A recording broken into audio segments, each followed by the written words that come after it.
저는 좋은 설교의 요건 가운데 하나가 적시성이라고 생각을 합니다.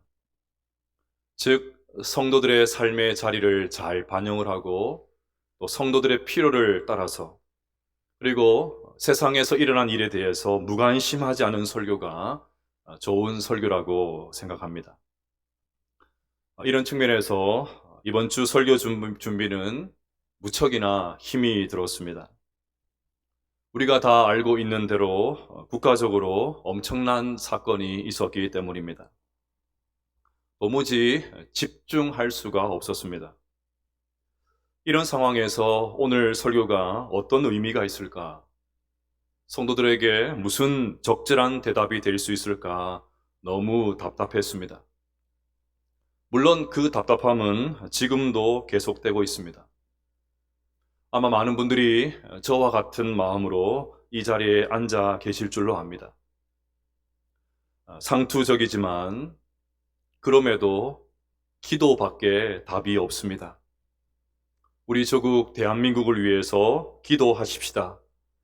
이 혼란스러운 상황이 속히 안정될 수 있도록 기도하십시다. 무너진 국격과 품격이 회복되어서 다시 영광스러운 나라로 회복될 수 있도록 기도할 수 있는 우리 모두가 되시기를 바랍니다. 이제 사도 바울의 3차 전도 여행이 본격적으로 시작이 되었습니다. 오늘 본문 1전 중반절을 보겠습니다. 바울이 윗지방으로 다녀 에베소에 와서, 바울이 에베소에 오기 전에 윗지방으로 다녔다고 하는데 윗지방이 어딘지 18장 23절에 나옵니다.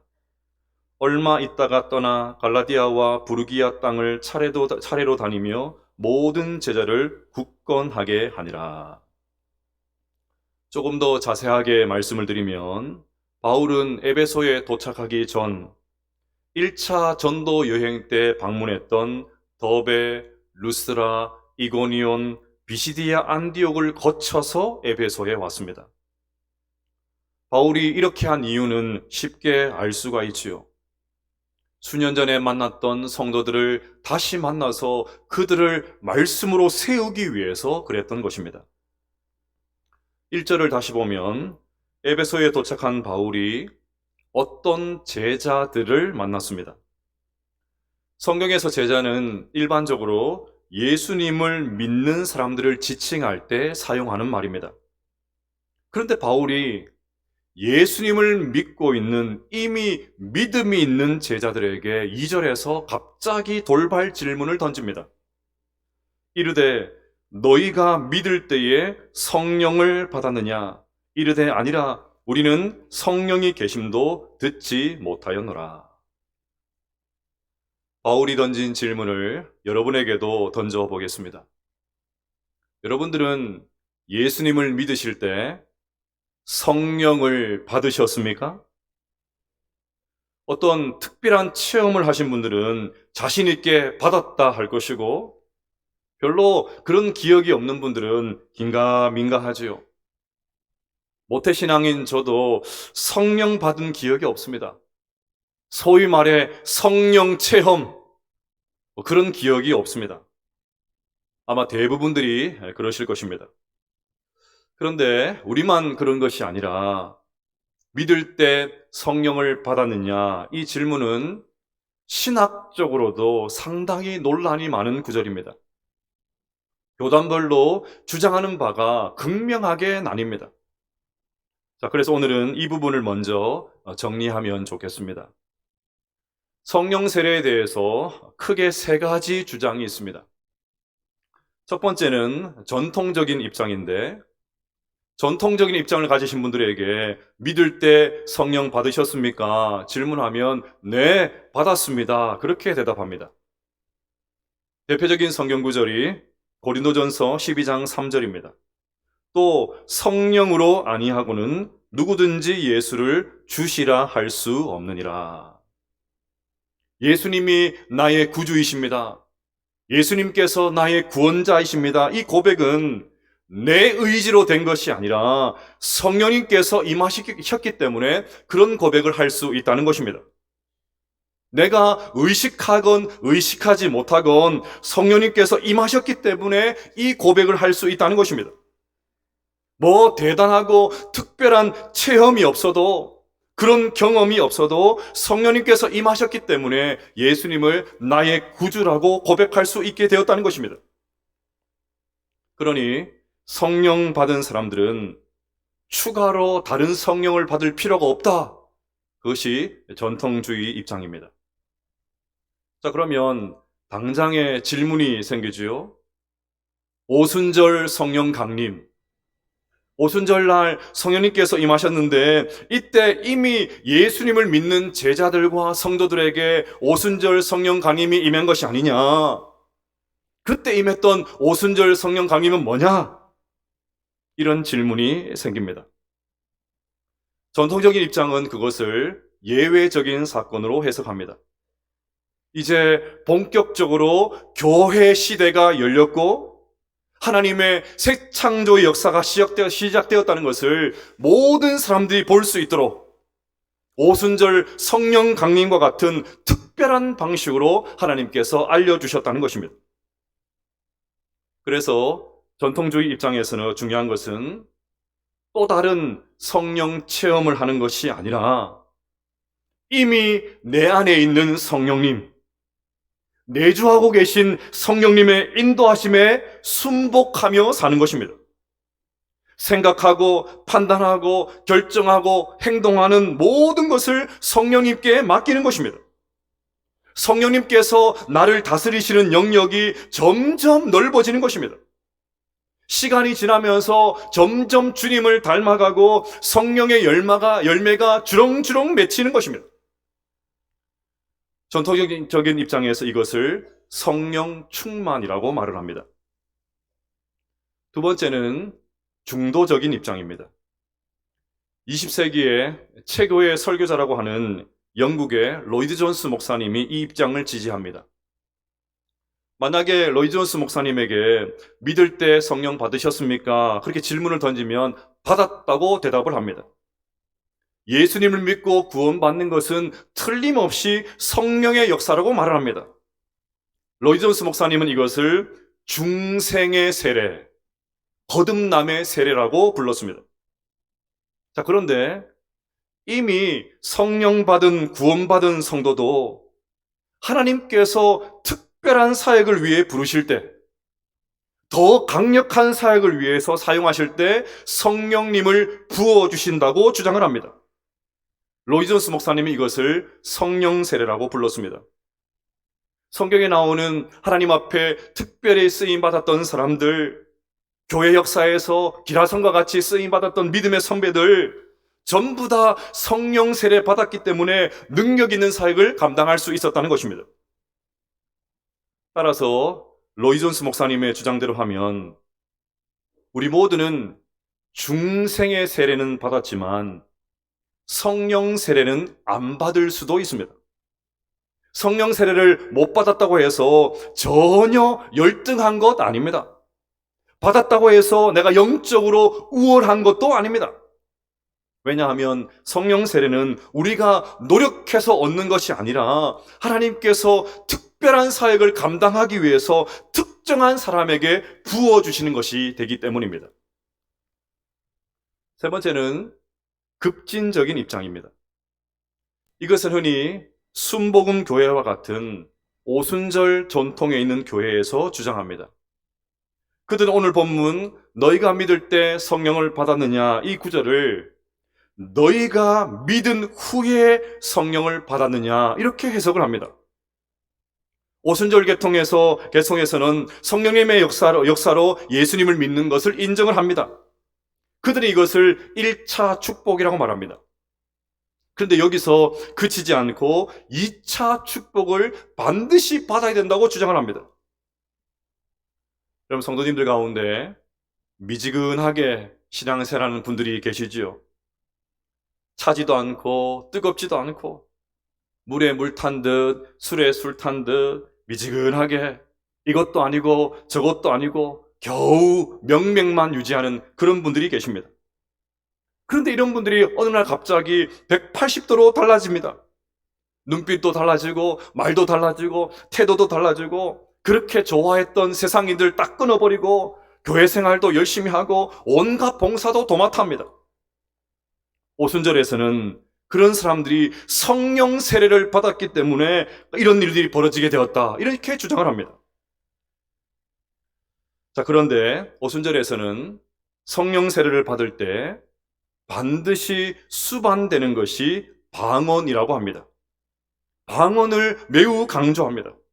방언이 성령 세례 받은 증거로 보기 때문입니다. 우리가 열렬히 추구하고 갈망하고 열심히 기도하면 얼마든지 방언을 받을 수 있다고 주장합니다. 그래서 오순절 교회를 가면 얼마나 뜨거운지 몰라요. 방언을 받기 위해서 사생결단하고 기도합니다. 이처럼 오순절 교회는 방언을 중요하게 여기고 우리가 얼마든지 노력을 하면, 기도 열심히 하면 방언 받을 수 있다, 그렇게 주장을 합니다. 자, 간단하게 제가 성령 세례에 대한 3가지 입장을 말씀드렸습니다.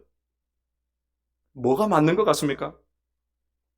뭐가 더 설득력 있게 들리십니까? 질문을 다시 바꿔서 묻겠습니다.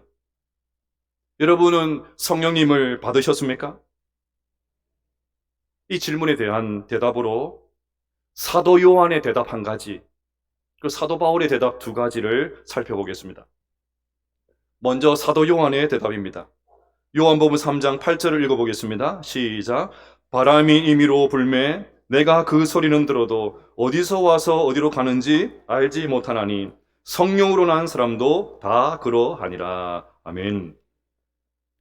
여러분, 오늘과 같이 찬바람이 부는 날이면 바람이 어디서 와서 어디로 가는지 아는 사람이 있습니까? 그런데도 바람이 부는 것은 확실하죠.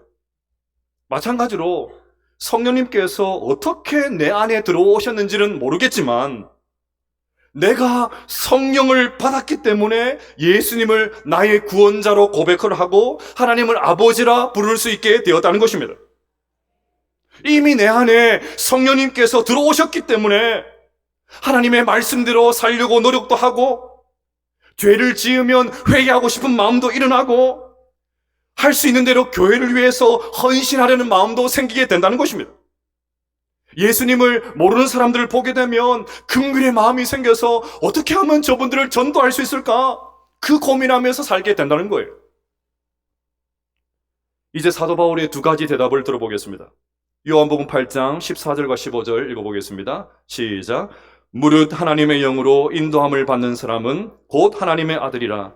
너희는 다시 무서워하는 종의 영을 받지 아니하고 양자의 영을 받았으므로 우리가 아빠 아버지라고 부르짖느니라. 아멘.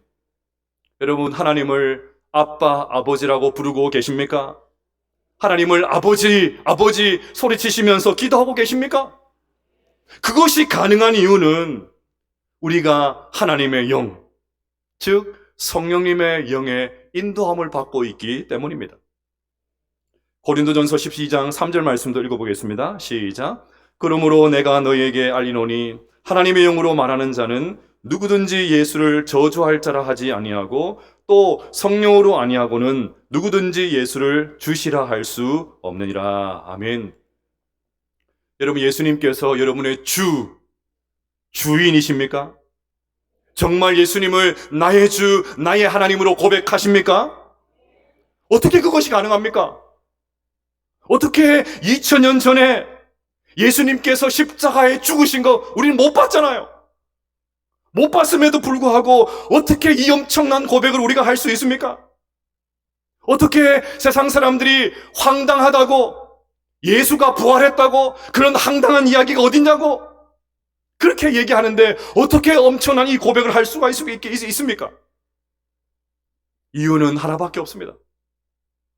성령님께서 우리에게 오셨기 때문입니다. 우리가 성령을 받았기 때문입니다. 자, 그러면 오늘 본문에서 사도 바울이 던졌던 질문을 다시 여러분들에게 던지고 싶습니다.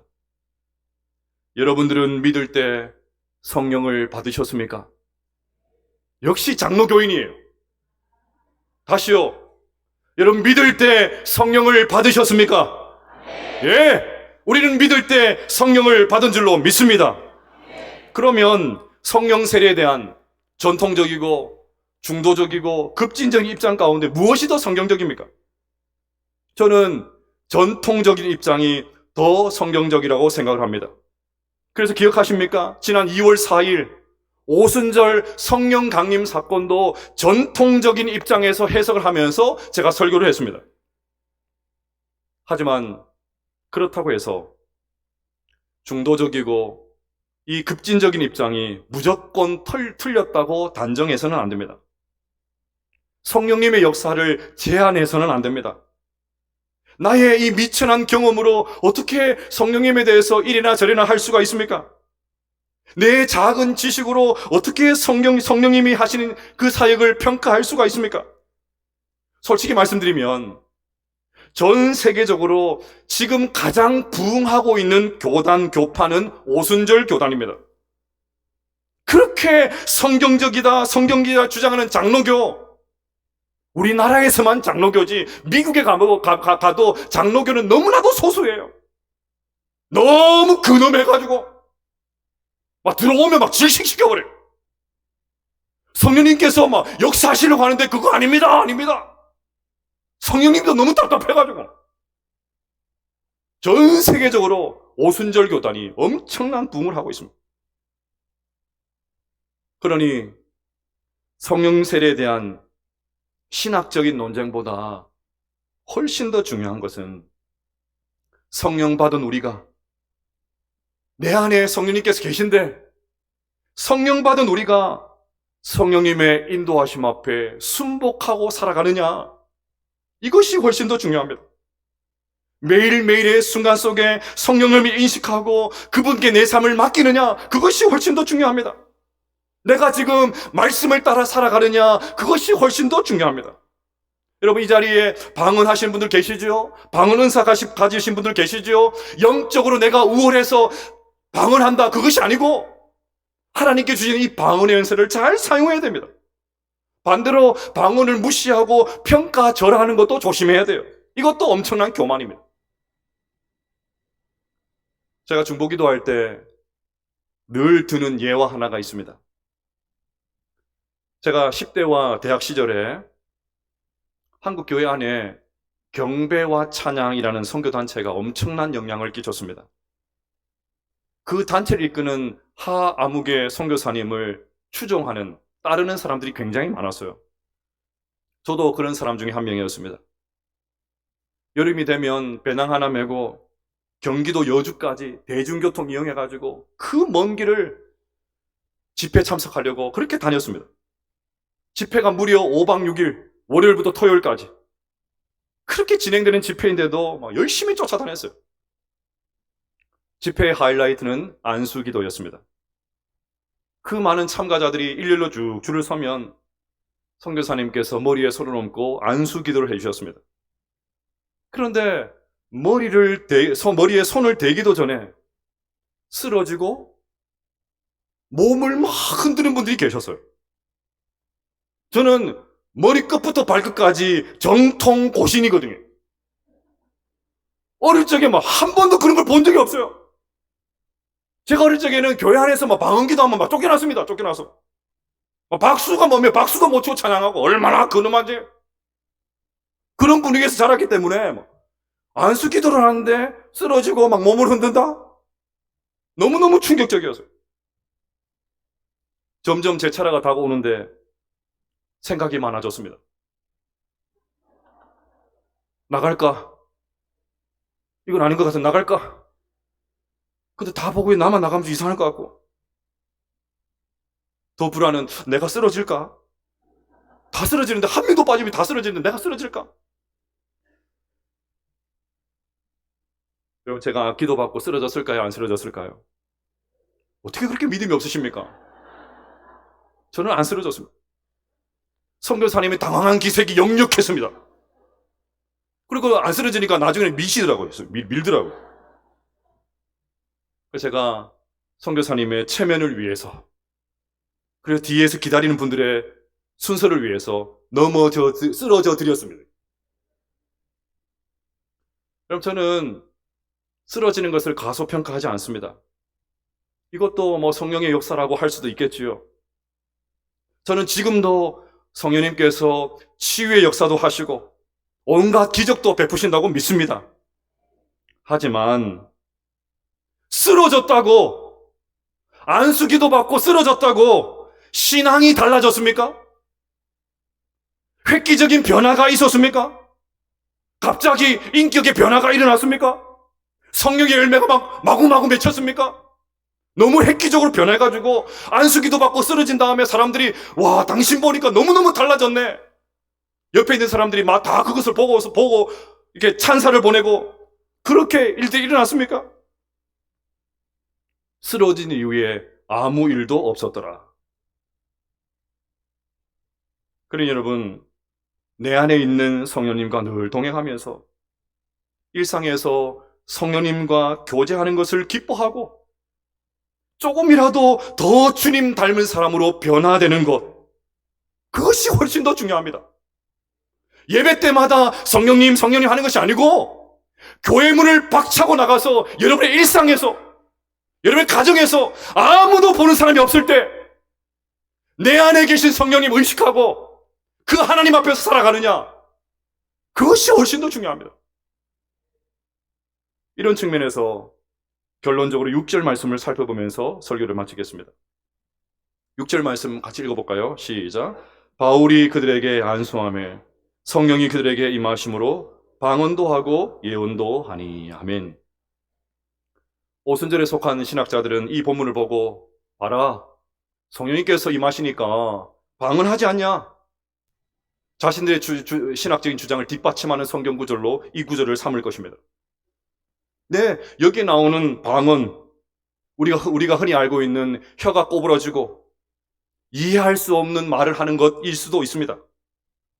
하지만 이미 살펴본 오순절 성령 강림 때 일어났던 방언이 무엇이라고 말씀드렸습니까?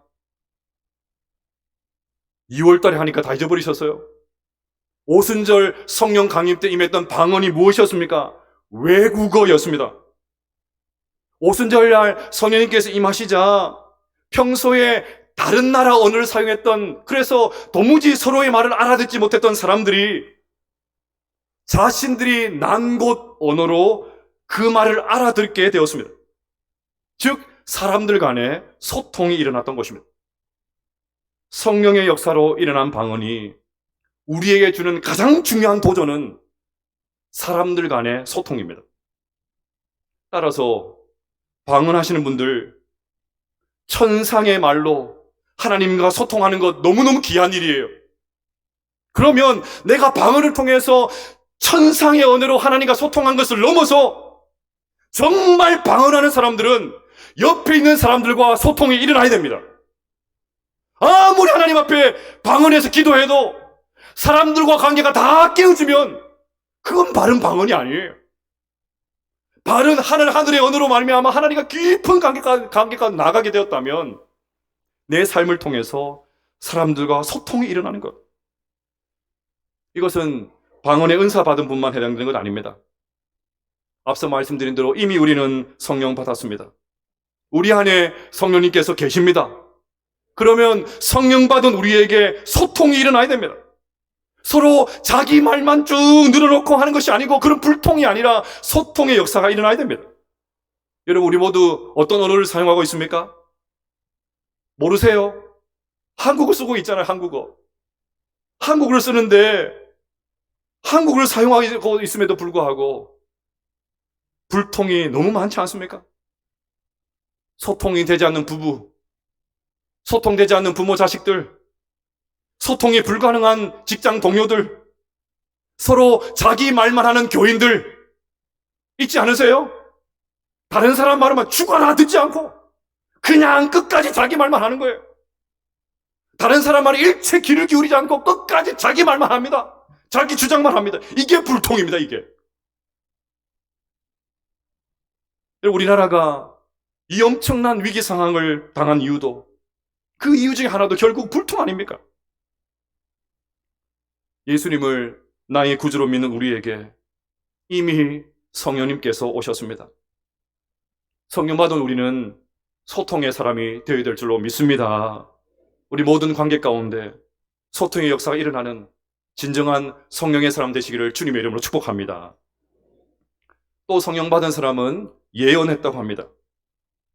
우리는 예언이라고 하면 미래에 되어질 일들을 점치는 것을 예언이라고 생각합니다. 하지만 성경에 나오는 예언은 그런 뜻이 아닙니다. 한자로 풀면 이해가 좀 쉽습니다. 예언의 예자는 미리 예자가 아니고 맡길 예자입니다. 미래를 점치는 것이 예언이 아니고 하나님께서 맡기신 말씀, 그것이 예언이에요. 구약의 선지자들을 예언자라고 하지요. 그 선지자들이 자기 뜻대로 미래를 점쳤던 것이 아니고 하나님께 받은 말씀을 가지고 세상을 분석하고 판단해서 백성들이 나아가야 될 방향을 제시했어요. 하나님의 말씀에 보니까 이렇게 되어 있는데 너희들 이렇게 살면 이렇게 된다. 그것이 예언자였습니다. 어떤 분이 금주에 우리나라에 있었던 일을 보고 이런 예언을 했습니다. 자멸을 선택했구나. 악인은 자기의 악에 걸리며 그 죄의 줄에 매이나니. 지금 우리나라에 있었던 일들 보면서 이 말씀이 떠올랐던 거예요. 여러분, 성령 받은 우리도 얼마든지 예언할 수 있습니다. 이 어지러운 세상 속에서 끝까지 신앙의 양심을 지키고 신실하게 사는 성도들 보면 이렇게 예언할 수 있지 않겠습니까? 눈물을 흘리며 씨를 뿌리는 자는 기쁨으로 거두리로다. 울며 씨를 뿌리러 나가는 자는 반드시 기쁨으로 그 곡식단을 가지고 돌아오리로다. 여러분, 우리 안에 계신 성령님은 진리의 영, 말씀의 영이십니다. 그러니 우리는 얼마든지 하나님의 말씀으로 예언자의 삶을 살 수가 있습니다. 아니, 적극적으로 살아야 됩니다. 사랑하는 여러분, 오늘 설교의 제목으로 다시 묻겠습니다. 여러분들은 믿을 때 성령을 받으셨습니까? 여러분, 믿을 때 성령을 받으셨습니까? 성령님께서 우리 안에 계신다는 것을 믿으시기를 바랍니다. 이제 내주하시는 성령님의 인도하심을 따라 우리가 가는 곳마다 소통의 역사가 일어날 수 있게 되시기를 바랍니다. 말씀으로 이 시대를 분별하며 해나가면서 소망이 없는 이 시대에 하나님 말씀을 전하고 우리가 전하는 그 예언의 말씀대로 살아갈 수 있는 진정한 성령 받은 하나님의 사람으로 살아갈 수 있는 우리 모든 성도들 다 되시기를 주님의 이름으로 축복합니다.